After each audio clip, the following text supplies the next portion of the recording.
Henry Borne, commonly known as the Dutch Henry, was an outlaw and one of the most common horse and cattle thieves in the Old West.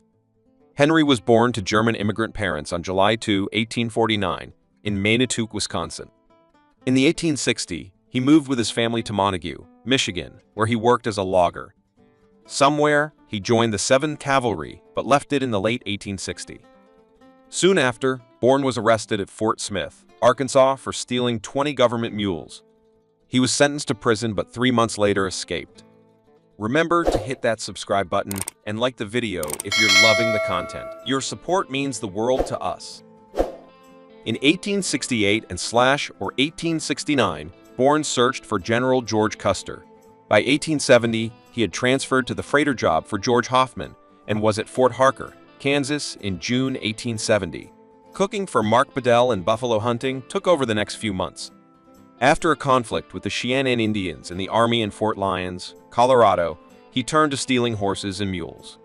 According to historian and author Roger Myers, in June 1874, Borne was living on his ranch north of Ellsworth, Kansas.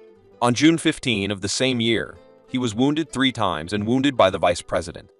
U.S.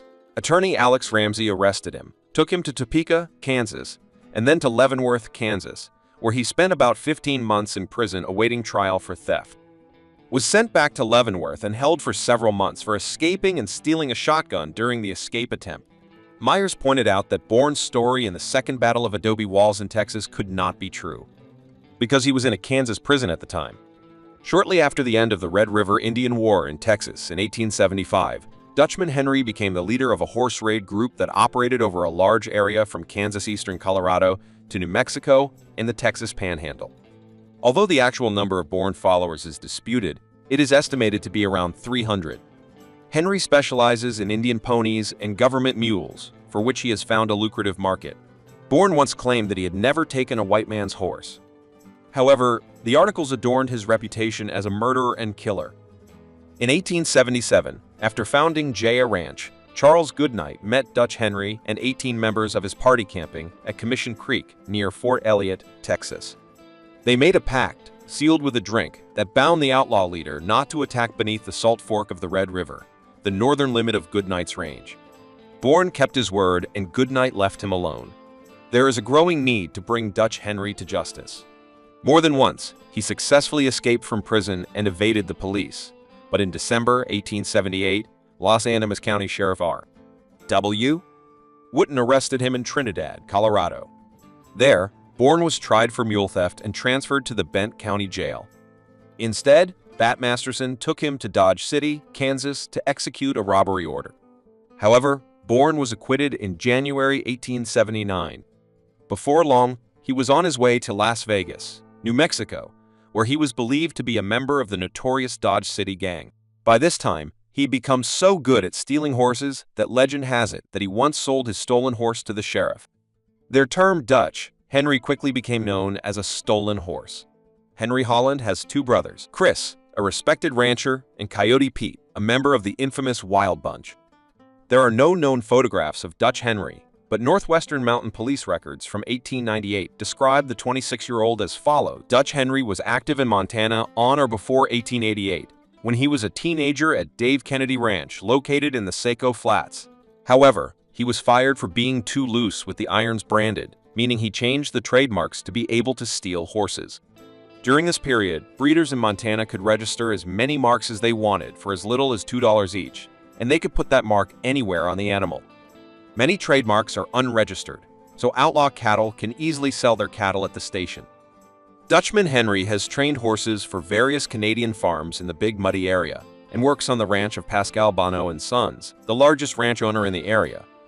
Dutch Henry's next legal job was working for N Ranch in Rock Creek, a few miles north of Saco, Montana. N, the largest ranch in eastern Montana, had more than 100,000 cattle in 1891. Around 1895, Dutchman Henry moved east to Culbertson, Montana, a busier area with large horse and cattle ranches and many outlaws.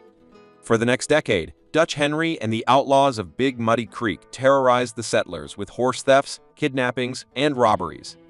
He founded the Dutch Henry Ranch on Shotgun Creek.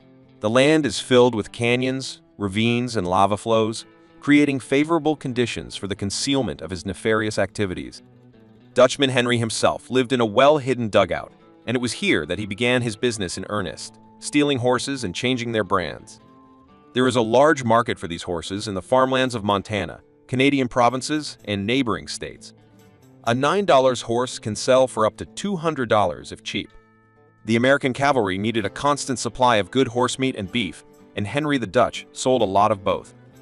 Early in his career, Josh rode for Diamond GE, a horse ranch owned by J.W. Dad Williams, and he allegedly stole hundreds of his horses.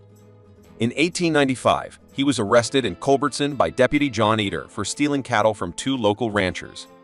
While Eater waited for the sheriff in the living room to retrieve the prisoner, Dutch Henry escaped. He was rearrested 3 weeks later. Williams' father posted bail and the charge was dropped for lack of evidence. Eventually, the state of Arkansas caught up with him, sending him to jail for the Fort Smith robbery years ago.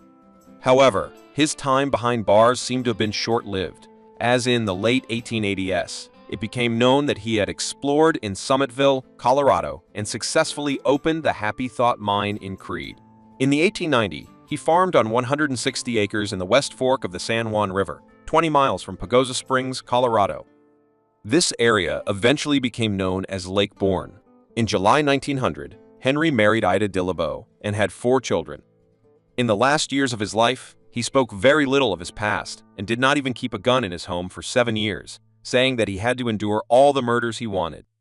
Borne died of pneumonia on January 10, 1921, and was buried in Pagosa Springs, Colorado.